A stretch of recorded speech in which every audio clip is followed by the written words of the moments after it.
नमस्कार। आज हम बच्चों के खान पान पर एक बहुत ज़रूरी गाइड पर बात कर रहे हैं। हमारे पास एक काफ़ी डिटेल्ड दस्तावेज है, एक पीडीएफ है, जो ख़ास तौर पर बच्चों के लिए सेहतमंद फल और दूसरी खाने की चीज़ों के बारे में है। तो कोशिश रहेगी कि इसमें से जो सबसे ज़रूरी बातें हैं और कुछ इंटरेस्टिंग पॉइंट्स वो निकालें। क्योंकि देखिए, हम सब जानते हैं पेरेंट्स के लिए बच्चों का सही पोषण चुनना कभी-कभी मुश्किल हो जाता है। लेकिन ये उनके बढ़ने के लिए, उनकी एनर्जी, बीमारियों से लड़ने की ताकत और यहाँ तक कि दिमागी सेहत के लिए भी बहुत बहुत ज़रूरी है। ये गाइड कुछ इसी में हमारी मदद करती है। बिल्कुल सही कहा आपने। और ये सिर्फ मतलब आज की बात नहीं है ना। बचपन में अगर संतुलित खाने की आदत पड़ जाए तो वो आगे चलकर एक सेहतमंद जिंदगी की नींव बनती है। और अगर खान पान ठीक ना हो तो ना सिर्फ ग्रोथ में दिक्कत आ सकती है, बल्कि डायबिटीज या दिल की बीमारियों जैसी गंभीर प्रॉब्लम का खतरा भी बढ़ जाता है बचपन में ही। तो चलिए फलों से शुरू करते हैं। इस गाइड में जैसे सेब का जिक्र है, कहते हैं फाइबर और विटामिन सी काफ़ी होता है इसमें। केले भी हैं, वो तो तुरंत एनर्जी देते हैं। पोटेशियम भी होता है, जो बच्चे भागते दौड़ते हैं उनके लिए शायद अच्छा है। हाँ बिल्कुल, केला तो इंस्टेंट एनर्जी बूस्ट है। और हाँ, रंग बिरंगी बेरीज, स्ट्रॉबेरी, ब्लूबेरी, इनमें एंटीऑक्सीडेंट्स होते हैं, ऐसा लिखा है। हाँ, और ये एंटीऑक्सीडेंट्स बड़े काम के हैं। ये क्या करते हैं कि शरीर की जो कोशिकाएं हैं, सेल्स, उनको नुकसान से बचाते हैं और हमारी इम्यूनिटी मतलब रोगों से लड़ने की जो ताकत है उससे भी मजबूत करते हैं। अच्छा। और सेब का जो फाइबर है वो पाचन के लिए बहुत बढ़िया है, कब्ज वगैरह नहीं होने देता। केले की बात करें तो वो पेट के लिए भी नरम रहता है। सही। अच्छा, फलों के बाद अब सब्जियों पर आते हैं। गाइड में हरी पत्तेदार सब्जियों का जिक्र है, जैसे पालक और केल। इनमें तो बहुत कुछ है, विटामिन ए, सी, के, आयरन, कैल्शियम, हड्डियों और इम्यूनिटी दोनों के लिए। हाँ बिल्कुल। और गाजर जैसी जड़ वाली सब्जियां भी हैं, उनमें बीटा कैरोटीन होता है जो आंखों के लिए जरूरी है। और ब्रोकोली का भी नाम है, विटामिन सी, कैल्शियम और कहते हैं सूजन कम करने वाले गुण भी होते हैं। हाँ, और वो जो बीटा कैरोटीन है ना गाजर में, वो शरीर में जाकर विटामिन ए बनता है, आंखों की रोशनी के लिए बहुत जरूरी। पालक और केल का आयरन खून बनाने में मदद करता है। मतलब ये समझना जरूरी है कि ये अलग अलग विटामिन, मिनरल बच्चों की सही ग्रोथ, मजबूत हड्डियों और छोटी मोटी बीमारियों से बचाने के लिए कितने जरूरी हैं। अच्छा, अब बात करते हैं प्रोटीन की। शरीर के बिल्डिंग ब्लॉक्स है ना, जैसे लीन मीट, चिकन, टर्की, ये मांसपेशियों के लिए अच्छे हैं और आयरन भी देते हैं। हाँ, आयरन जरूरी है ताकि खून की कमी ना हो। और अंडे, अंडे भी प्रोटीन का अच्छा सोर्स है। और उनमें वो क्या कहते हैं, कोलिन, दिमागी विकास के लिए अच्छा होता है। बिल्कुल, अंडे में कोरीन होता है जो ब्रेन डेवलपमेंट में मदद करता है।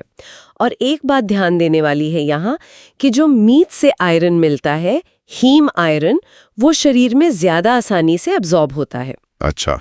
लेकिन इसका मतलब ये नहीं कि प्लांट बेस्ड प्रोटीन बेकार हैं। दालें हैं, बीन्स हैं, राजमा, छोले, ये भी बहुत अच्छे हैं। इनमें प्रोटीन के साथ फाइबर भी होता है और जिन बच्चों को अंडा या डेयरी सूट नहीं करती, उनके लिए तो ये बढ़िया विकल्प है। सही कहा। और फिर डेयरी प्रोडक्ट्स हैं हड्डियों की मजबूती के लिए। दूध का जिक्र है, कैल्शियम और विटामिन डी। दही भी है जिसमें प्रोबायोटिक्स होते हैं, पेट के लिए अच्छे। और चीज़ भी है, कैल्शियम और प्रोटीन के लिए, पर शायद इसे थोड़ा कम देना चाहिए। हाँ, चीज में फैट और नमक थोड़ा ज्यादा हो सकता है, तो मॉडरेशन जरूरी है। और दूध की बात करें तो कैल्शियम हड्डियों तक ठीक से पहुंचे, इसके लिए विटामिन डी का साथ होना जरूरी है। आजकल दूध में ये फोर्टिफाई करके भी आता है। और दही के प्रोबायोटिक्स यानी जो अच्छे बैक्टीरिया होते हैं, वो गट हेल्थ मतलब आंतों की सेहत सुधारते हैं और इम्यूनिटी में भी मदद करते हैं। अच्छा, स्नैक्स का क्या? कई बार बच्चे बीच में कुछ मांगते हैं। गाइड में कुछ सेहतमंद विकल्प दिए हैं, जैसे नट्स और बीज, बादाम, अखरोट, चिया सीड्स।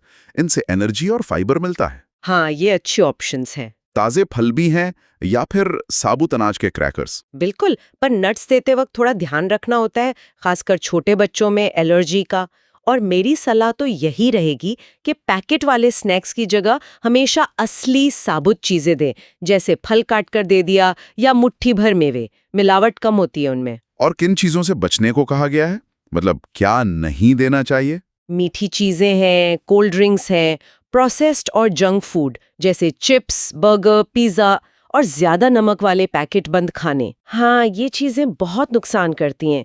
इनका लगातार सेवन सिर्फ वजन नहीं बढ़ाता या दांत खराब नहीं करता, बल्कि इनसे बचपन में ही आगे चलकर होने वाली बड़ी बीमारियां जैसे डायबिटीज है, दिल की बीमारी है, उनका खतरा बढ़ जाता है। और एक और दिक्कत है, इन चीजों का स्वाद इतना तेज होता है ना कि बच्चों को फिर फल सब्जियों का जो असली नेचुरल स्वाद है वो फीका लगने लगता है। ये बात तो है। तो फिर बच्चों में ये अच्छी आदतें डालें कैसे? कुछ तरीके बताएं गाइड में, जैसे खाने को मजेदार बनाना, प्लेट को रंगीन बनाना, बच्चों को बताना कि खाना आता कहाँ से है, खेत से या पेड़ से, और उन्हें रसोई के छोटे मोटे काम में शामिल करना, जैसे सलाद धोने में मदद करना। हाँ, ये तरीके बहुत अच्छे हैं। इनाम या सजा का लालच देने से कहीं बेहतर है कि खाने के बारे में उनमें एक जिज्ञासा, एक खुशी जगाई जाए। जब वो कोई नई सब्जी ट्राई करे तो उनकी तारीफ करे, अरे वाह तुमने ये खाया। इससे खाने के साथ उनका रिश्ता पॉजिटिव बनता है, मजबूरी का नहीं। बिल्कुल। तो कुल मिलाकर इस गाइड से यही समझ आता है कि बच्चों के अच्छे विकास के लिए एक बैलेंस्ड और वैरायटी वाला आहार, जिसमें फल, सब्जियां, प्रोटीन, डेयरी सब हो, वो कितना ज़रूरी है। और बाहर की बनी बनाई प्रोसेस चीज़ों को कम करना और खाने के वक्त को एक अच्छा पॉजिटिव एक्सपीरियंस बनाना, ये बहुत अहम है। हाँ, और अंत में सोचने के लिए एक बात छोड़ जाती हूँ। हम बच्चों से सिर्फ ये ना कहें कि हरी सब्जियां खाओ। अगर हम उन्हें ये समझा सकें कि ये सब्जियां उन्हें खेलने में ज़्यादा ताकत कैसे देंगी या उन्हें तेज़ दौड़ने में कैसे मदद करेंगी, तो शायद वो बड़े होकर खुद ही सेहतमंद खाने चुनने के लिए ज़्यादा तैयार होंगे, उनमें वो समझ विकसित होगी।